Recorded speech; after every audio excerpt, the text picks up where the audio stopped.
Hola, este es el segundo video sobre la genealogía de la moral, el libro de Nietzsche.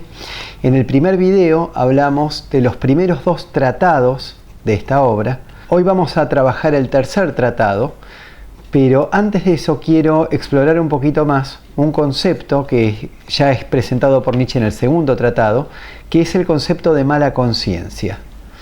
La mala conciencia es la culpa. Es nuestra tendencia a vernos a nosotros mismos como pecadores, a sentirnos culpables. Es una sensación fea, desagradable, de malestar. Nietzsche dice que esta sensación nos debilita. ¿Por qué sentimos este malestar? La hipótesis de Nietzsche es que para vivir en sociedad las personas necesitamos inhibir nuestros instintos animales. Siendo animales, en la evolución hemos aprendido, por ejemplo, a cazar nuestras presas, a defendernos de nuestros predadores, a intentar dominar en la manada, a imponernos como machos alfa para tener acceso a las hembras, etc. Es decir, desarrollamos tendencias a la agresión y a la crueldad. Pero en sociedad no podemos expresar esta tendencia a la agresión. No podemos ser violentos con los demás porque si no la sociedad se disuelve. Entonces, cuando las personas no pueden dirigir esta agresión contra los otros, esa agresión la dirigen contra sí mismas. La sociedad nos exige que seamos pacíficos, que no seamos violentos. Por lo tanto, estos instintos del hombre salvaje, libre, vagabundo, que no se desahogan hacia afuera, se vuelven hacia el interior de los seres humanos. Y así es como aparece la culpa, el autocastigo. Es decir, el autocastigo es la agresión vuelta contra nosotros mismos. Nos volvemos agresivos con nosotros mismos. La crueldad, el placer en la agresión, en la destrucción, se vuelven contra el poseedor de los instintos. Este es el origen de la mala conciencia. Nietzsche dice que la mala conciencia es una secreta autoviolentación, una crueldad de artista, un placer de darse forma a sí mismo como a una materia dura. Y que esto es el trabajo de un alma voluntariamente escindida consigo misma, es decir, una psiquis dividida. Para los que conocen la obra de Freud pueden darse cuenta que aquí está la misma idea que Freud después va a exponer 50 años más tarde, por ejemplo, en un escrito famoso de Freud que es El malestar en la cultura, donde Freud propone exactamente lo mismo, que la represión de los instintos agresivos, que es necesaria para vivir en sociedad, se termina dirigiendo contra el propio sujeto y que este es el origen de la culpa y de la instancia psíquica que Freud llama el super-yo, que es precisamente cruel contra el yo. Bien, pasemos a otro tema importante que ya está también expuesto en el segundo tratado, el tema de la religión. Nietzsche, por supuesto, es ateo. El ateísmo para él es la postura que nos permite no tener deudas con los dioses. Recordemos, lo vimos en el anterior video, que él relaciona la deuda con la culpa. Son la misma palabra en alemán, Schuld. Entonces, ser ateo es perder las deudas, es perder la culpa, es acceder a una segunda inocencia. De este modo, para Nietzsche, superamos la moral cristiana y volvemos a conectarnos con nuestros instintos, con nuestra voluntad de poder, con la vida. La religión para Nietzsche es un sistema de crueldad. La idea de que estamos en deuda con Dios, según Nietzsche, es un instrumento de tortura. Es decir, vivir continuamente pensando que nacimos con el pecado original, que debemos algo que nunca vamos a poder pagar. Esto es una especie de tortura continua. Dice que la idea de un Dios que se sacrifica, ¿no?, como Cristo en la cruz, se sacrifica para pagar la culpa del hombre. O sea, esta idea, dice Nietzsche, es la idea de un acreedor sacrificándose por el deudor por amor. Este es un truco genial del cristianismo, muy astuto, que al mismo tiempo que nos dice, chicos, les he pagado sus deudas, en realidad nos carga de deudas, de culpa. Como el que paga es Dios, el que muere en la cruz es Dios, entonces para Nietzsche la culpa no se cancela, la deuda no queda saldada. El Dios cristiano, el que paga nuestras deudas, es el que genera el máximo de sentimiento de culpa. Por otro lado, otra representación común en la religión, especialmente en el cristianismo, es la representación del diablo, del demonio. Nietzsche dice que el demonio representa nuestros instintos animales, que son vistos como contrarios a Dios. La religión nos hace sentir culpables de estos instintos, nos empobrece y en ese sentido nos aleja de la vida. Al alejarnos de nuestros propios instintos, nuestra naturaleza instintiva nos hace más débiles. La religión entonces es para Nietzsche la voluntad de sentirnos culpables. Es la voluntad de que merecemos ser castigados sin que haya ningún castigo suficiente como para decir, ya está, ya has sido redimido, ya has pagado tu culpa. En ese sentido, una culpa que nunca se puede pagar para Nietzsche es demencia pura. Esto, por supuesto, no pasa para Nietzsche en la religión griega, porque ahí el instinto animal está integrado en las figuras de los dioses. Los dioses griegos incorporan estos elementos bestiales, pero sí sucede en el judaísmo y sobre todo en el cristianismo. Para colmo, la cultura europea del siglo XIX, donde vive Nietzsche, está, según él, debilitada, reblandecida. Nietzsche nos dice que cuando el poder del Estado crece, como pasó en Europa, que ya es un Estado fuerte que se ha impuesto, que nadie lo cuestiona, entonces el derecho penal se suaviza, porque el Estado ya no está amenazado por los que rompen las leyes, y este es el Estado que puede ser, entre comillas, humano, clemente, tolerante. El Estado es un acreedor que se enriqueció, que se hizo millonario y ahora tiene tanto dinero que no necesita cobrar sus deudas. Por eso ahora nuestras leyes son más humanas. La justicia, que empieza, como veíamos en el primer video, con este eslogan de que todo es pagable, acaba por hacer la vista gorda y dejar escapar al insolvente. Ahora el Estado puede perdonarnos por nuestras deudas. Bien, hasta ahí algunos conceptos que me faltaba redondear del segundo tratado. Pasemos ahora al tercer tratado. El tercer tratado habla de un concepto, sobre todo. Es el concepto de ascetismo. ¿Qué quiere decir ascetismo? Ascetismo es el nombre que le da Nietzsche a una tendencia que domina nuestra vida actual y nuestra cultura, y que consiste en tratar de renunciar a nuestros instintos, a nuestros deseos y a nuestros apetitos. Nietzsche está hablando acá sobre todo de las personas religiosas y en particular de lo que él llama la casta de los sacerdotes. Pero también vamos a ver que en este tratado va analizando otras variedades, otros tipos de ascetismo que se dan en nuestra cultura. Por ejemplo, en los científicos o en los filósofos. Nietzsche dice que en tanto humanos, nosotros somos seres de este mundo, somos animales y por lo tanto tenemos instintos. Ahora bien, el ascetismo dice que nuestros instintos animales son pecaminosos, son horribles. La persona ascética intenta liberarse de estos instintos o por lo menos domesticarlos. El método para lograr este ascetismo se basa en ser crueles con nosotros mismos y con los demás. Cito a Nietzsche. Dice, el placer que siente el desinteresado, el abnegado, el que se sacrifica a sí mismo, es decir, el ascético, este placer pertenece a la crueldad. Entonces, para Nietzsche, el ascetismo nos debilita, nos aleja de la vida. El ascetismo, nos dice, es una enfermedad de la voluntad. El pecado es la interpretación que hacen los sacerdotes de la mala conciencia. El pecado, dice Nietzsche, es el acontecimiento más grande en la historia del alma enferma. De todos estos inventos culturales que Nietzsche va analizando, el pecado es quizás el invento más descomunal, más interesante.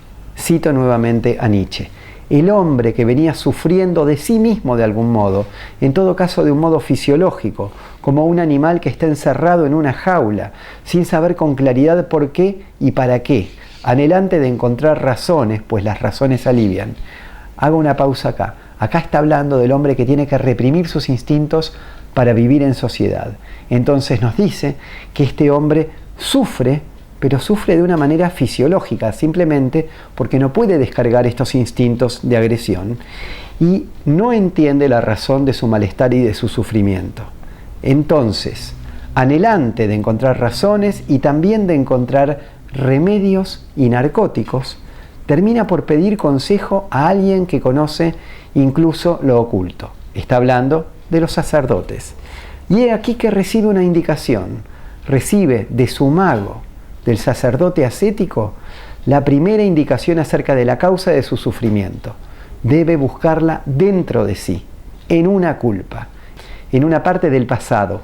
Debe entender su propio sufrimiento como un estado de pena, es decir, un estado de castigo.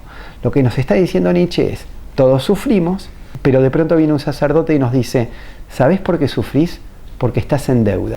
Y esto nos tranquiliza porque le da sentido a nuestro sufrimiento. Nietzsche habla mucho en este tratado de la casta sacerdotal. Dice que es una casta de amos, pero a diferencia de los amos originarios, los sacerdotes son amos que movilizan al pueblo, movilizan a los esclavos. Los juicios de valor de los sacerdotes, representados sobre todo por los judíos, llevan a cabo una inversión de los valores. De esto hablamos en el video anterior. Llaman bueno a lo que antes era malo y malvado a lo que antes era bueno. Ahora bien, el cristianismo hace todavía más extrema esta transvaloración. Para el cristianismo, alguien no es simplemente débil o impotente. Traduce esta debilidad o esta impotencia en bondad. No es débil, sino que es bueno. No es vulgar, por ejemplo, no tiene mal gusto, sino que es humilde.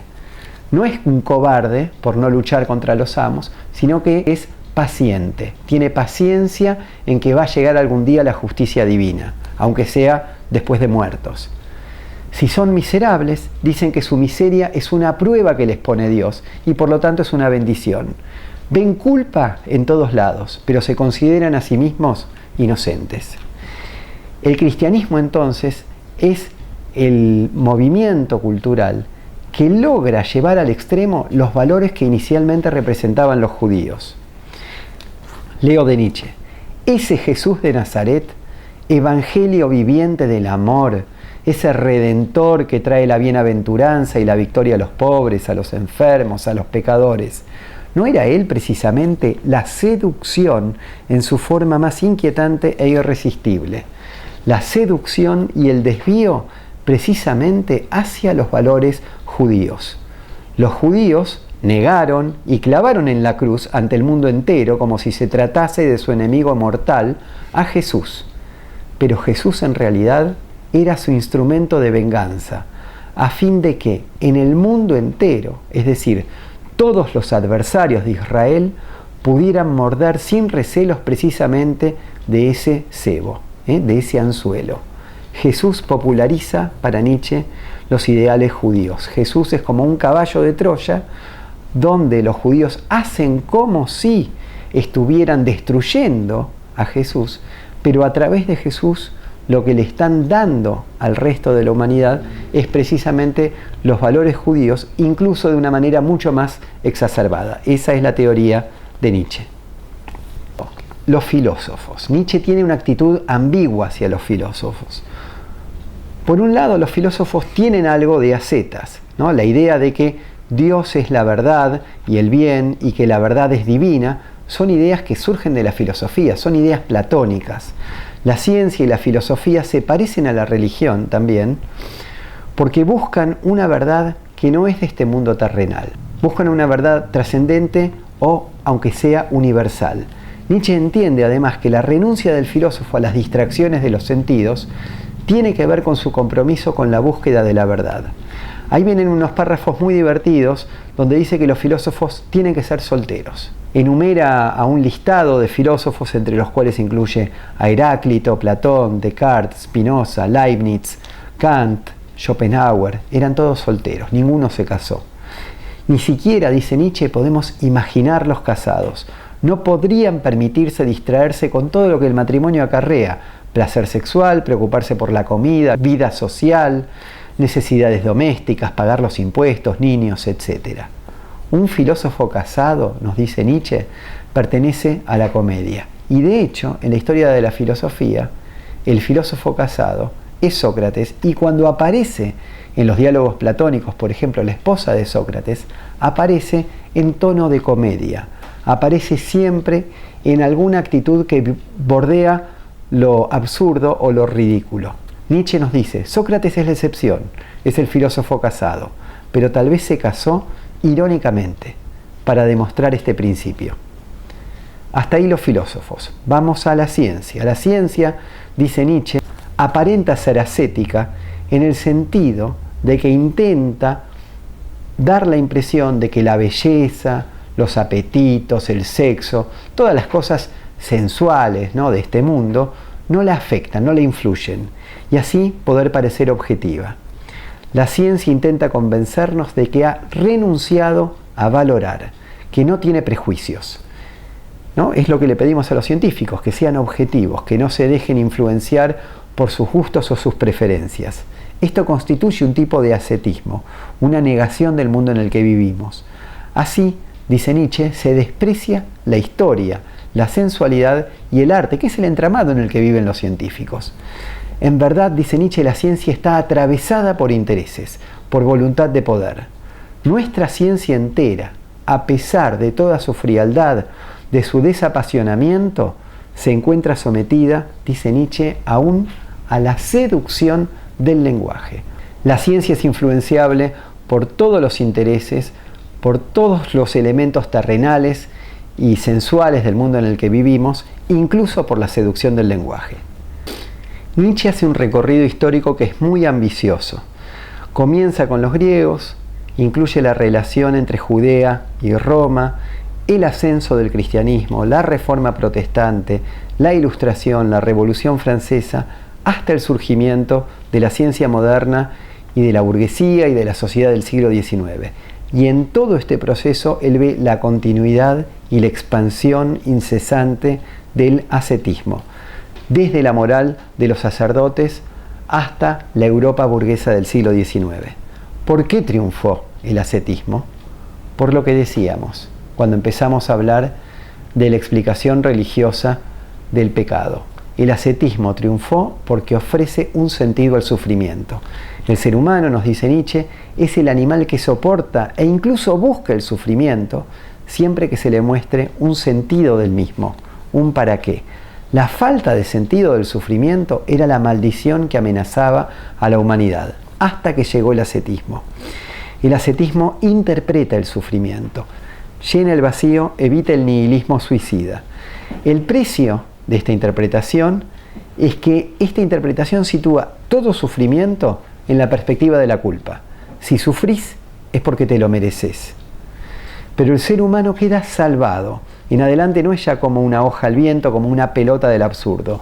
Ahora las cosas tienen sentido. Ahora decimos, si sufres es culpa tuya, pero no te preocupes. Si eres un buen cristiano, podrás llegar al paraíso. El ideal ascético, dice Nietzsche, es odio contra lo humano, contra lo animal y contra lo material. Es repugnancia ante los sentidos. Es el miedo a la felicidad y a la belleza. Es el anhelo de apartarse de toda apariencia, cambio, devenir, muerte, deseo. El ascetismo, entonces, es una voluntad de la nada, una aversión a la vida. Pero es, y no deja de ser, una voluntad. ¿Una voluntad de qué? Una voluntad de la nada, una voluntad nihilista. Entonces, puesto ante esta elección, el ser humano prefiere querer la nada a no querer. Elige la voluntad de nada antes que no tener ninguna voluntad. Por eso elige el ascetismo en lugar del nihilismo puro. Hasta ahí estamos resumiendo el tercer tratado y ahora quiero hacer algunas reflexiones generales acerca de los conceptos principales de la obra. En primer lugar, el concepto de moral y de culpa, que son los conceptos fundamentales del libro. Bueno, lo primero que nos tenemos que preguntar es por qué los seres humanos le damos tanta importancia a la moral, hablamos tanto de la moral, incluso la sacralizamos, ¿no? La consideramos valiosa, trascendental, eterna, la consideramos lo más importante que existe, la ley que debería gobernar a toda la humanidad. La raza humana cree que existe un fundamento trascendental para la moral, sea Dios, la razón, la tradición u otra cosa. Sin embargo, en contra de la suposición habitual de que bueno, malo o malvado siempre han tenido más o menos los mismos significados, el método genealógico de Nietzsche muestra que estos términos se han ido modificando históricamente y así destruyen cualquier ilusión en cuanto a la verdad absoluta de nuestros conceptos morales. El hombre no es más que un animal con instintos, es un ser histórico y social y entonces no hay valores trascendentes que definan la moral o le den sentido a su vida. Y debido a que estos conceptos van cambiando históricamente y pueden tener significados distintos, incluso contradictorios, a lo largo de la historia, Nietzsche cree que ni los conceptos ni la realidad misma nos da la clave de la ontología entendida como esa rama de la filosofía que va a responder a la pregunta de ¿qué es lo que hay? ¿Qué es lo que existe? Bueno, Nietzsche dice, no existe lo que es esencialmente bueno o esencialmente malo. Lo que existe es la voluntad de poder, las fuerzas que chocan en el escenario histórico y van decidiendo paso a paso el destino de la humanidad. Estos son los términos que arman una cierta configuración histórica. Esta es la ontología de Nietzsche, voluntad de poder pura.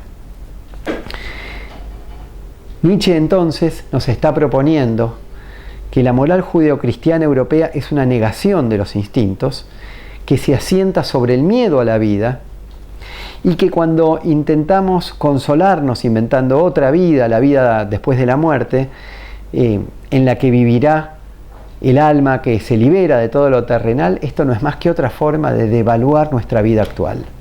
La moral judeocristiana imperó en Occidente durante 20 siglos y ha penetrado toda la cultura. Todos estos valores presentes en todas las manifestaciones de la cultura occidental son analizados en el libro, son criticados por Nietzsche, que está proponiéndonos una perspectiva diferente, una perspectiva que sea una afirmación de la vida y de su fuerza fundamental, que es la voluntad de poder, que sea un eterno sí a la vida sin excluir nada. Nietzsche está reivindicando el poder creativo de la vida, pero también nos está diciendo que no hay creación sin destrucción. Los sanos, los fuertes para él, son los creadores, los llenos de poder, los que destruyen para construir sin culpa. Quiero reafirmar que la categoría filosófica fundamental de Nietzsche acá es la categoría de voluntad de poder. Toda la existencia, afirma Nietzsche, no es más que una lucha entre voluntades. Esta voluntad de poder es más evidente a nivel humano, donde vemos a las personas constantemente guerreando o compitiendo entre sí, frecuentemente con el único propósito de sentirse superiores a los demás. Pero también es una interpretación general acerca del funcionamiento del mundo y de la naturaleza.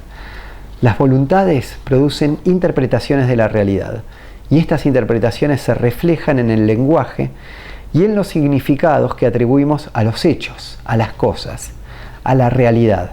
Nietzsche nos dice, deberíamos permitirnos concebir el origen del lenguaje como una exteriorización de poder de los que dominan. Es decir, los que dominan son los que dicen, esto es esto y aquello. Imprimen a cada cosa y a cada acontecimiento el sello de un sonido y con esto se lo apropian. Es decir, el lenguaje no es un medio neutral para describir la realidad. En el simple acto de crear una palabra ya estamos interpretando el mundo de cierta manera y esto es reflejo de una voluntad de poder. Hay una voluntad de poder que se está imponiendo cuando está generando cierta interpretación de la realidad.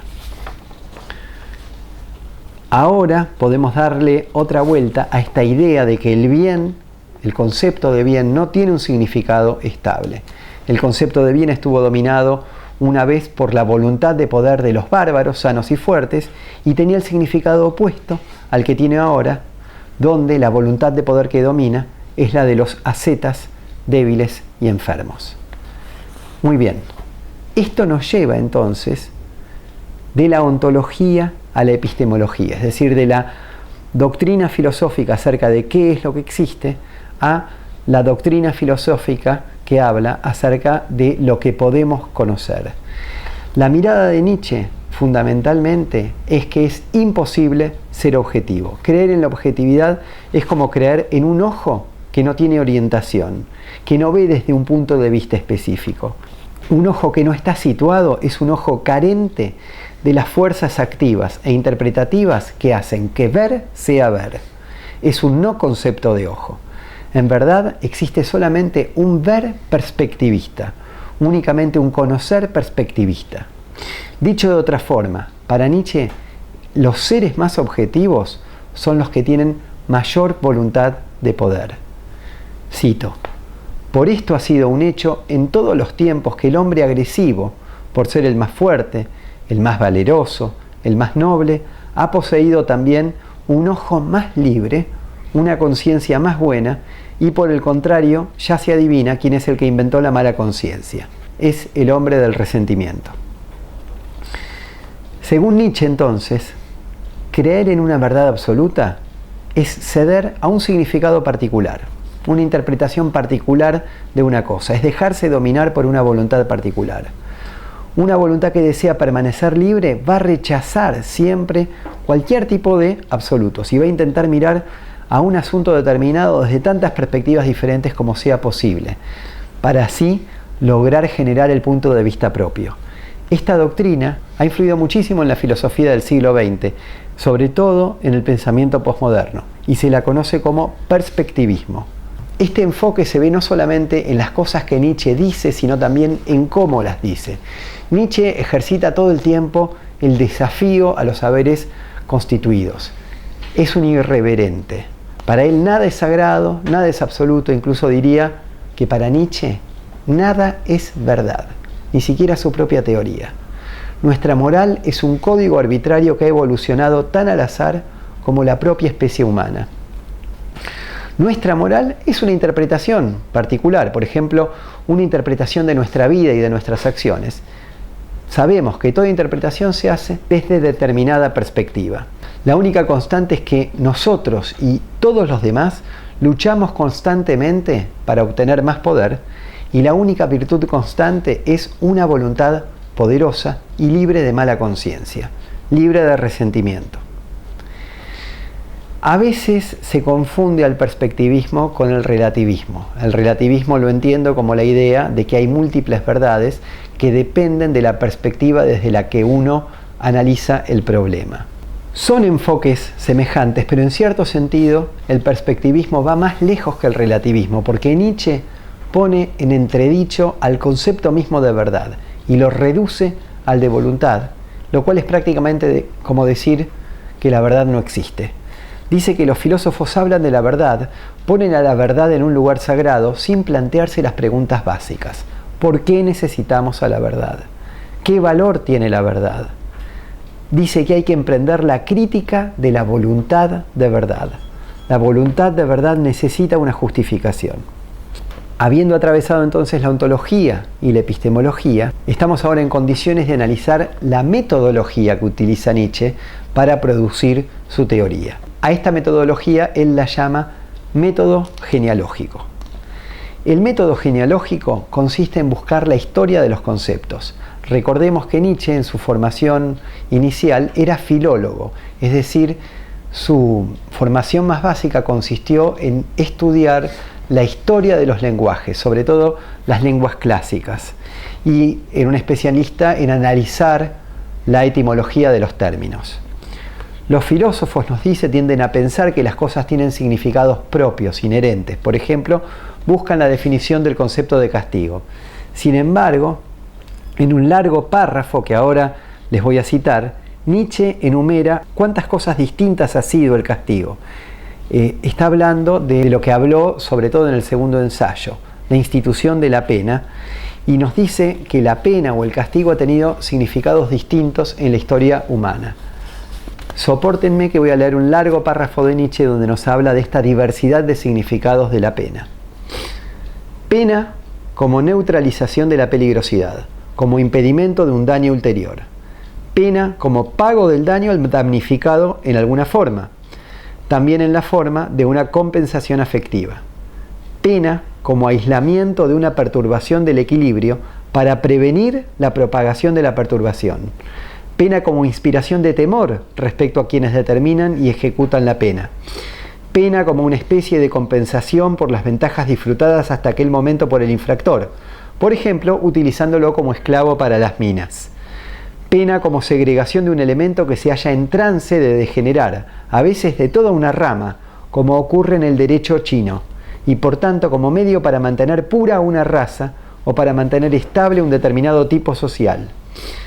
Pena como fiesta, es decir, como violentación y burla de un enemigo finalmente abatido. Pena como medio de hacer memoria, bien a quien sufre la pena, la llamada corrección, bien a los testigos de la ejecución.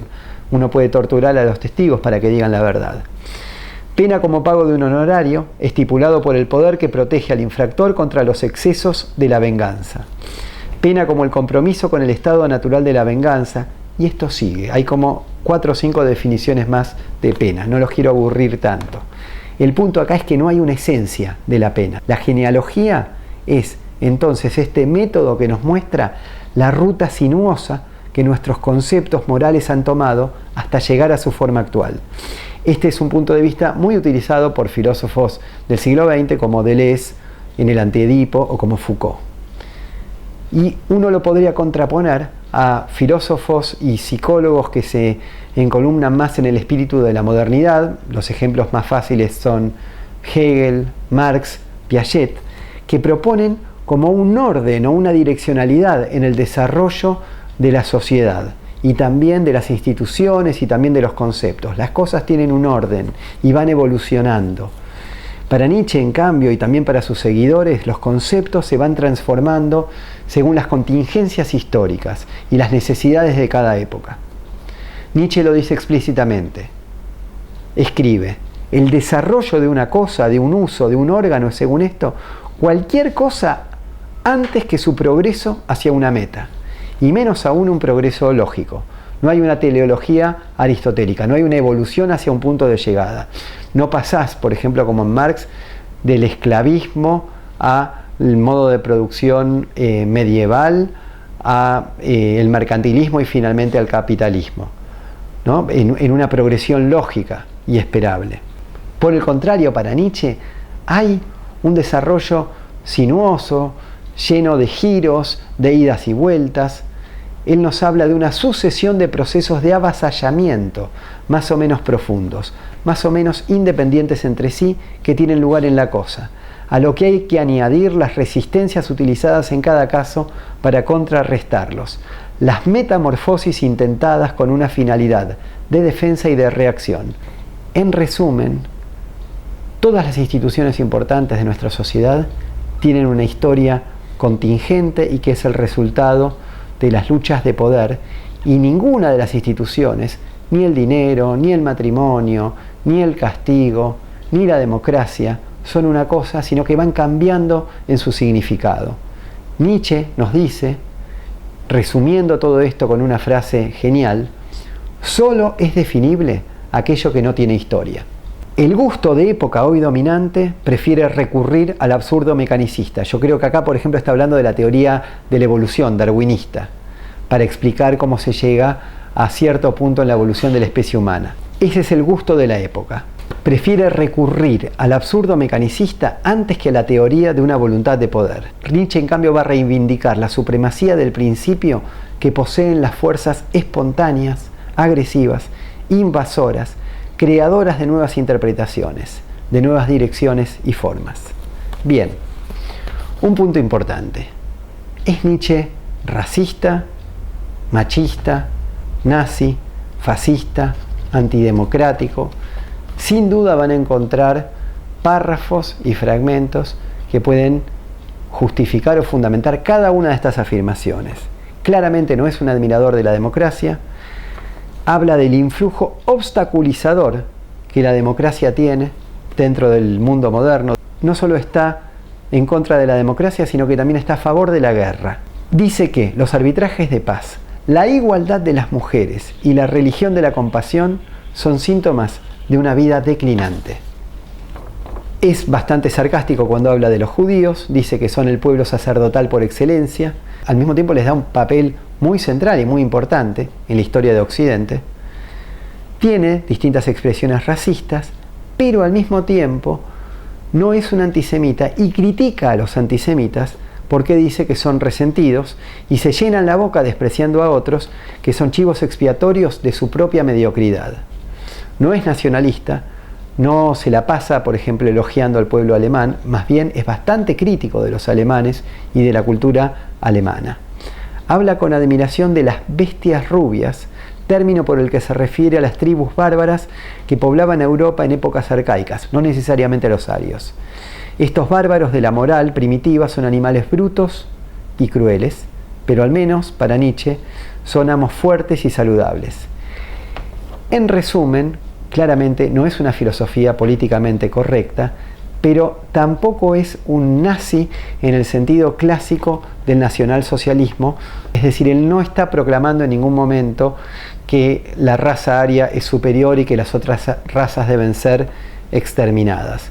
Más bien, en su visión estética, artística y trágica del destino humano, piensa que para potenciar todas las posibilidades de la vida no hay que tener compasión, no hay que tener piedad y hay que dejar que el mundo de los instintos se exprese libremente, y como consecuencia de estos postulados llega a todas estas otras afirmaciones políticamente incorrectas, sumado al hecho de que claramente le gustaba mucho escandalizar y provocar.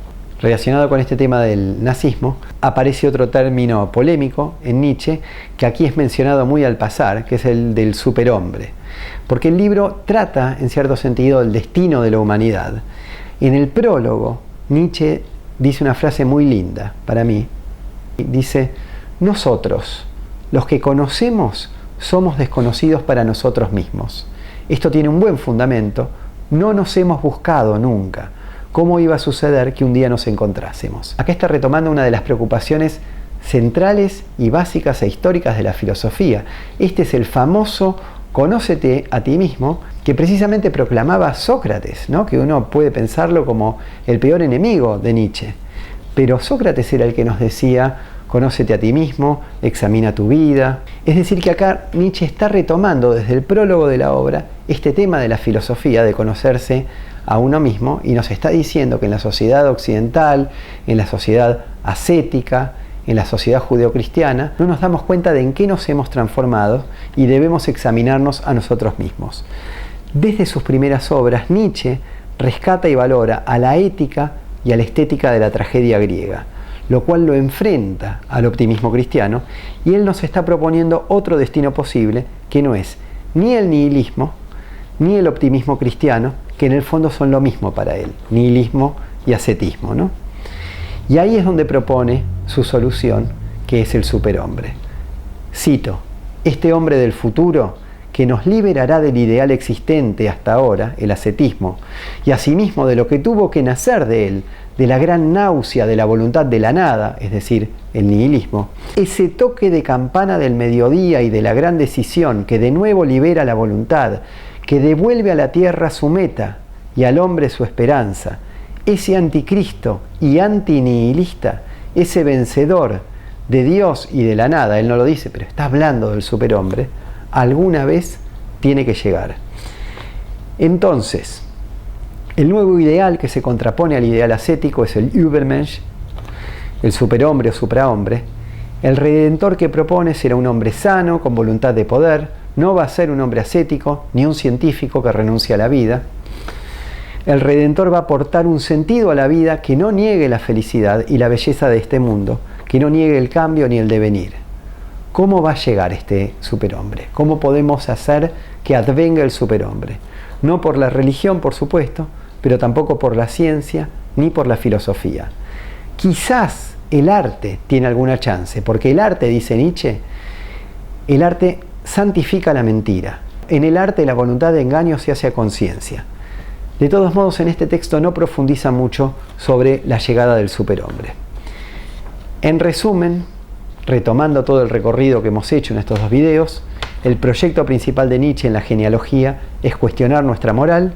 Argumenta que la moral actual nace de un resentimiento y un odio que se sintió hacia cualquier cosa que fuese poderosa o saludable, y como tal Nietzsche ve nuestra moral actual, el ascetismo, como perjudicial para la salud futura y para la prosperidad de nuestra especie.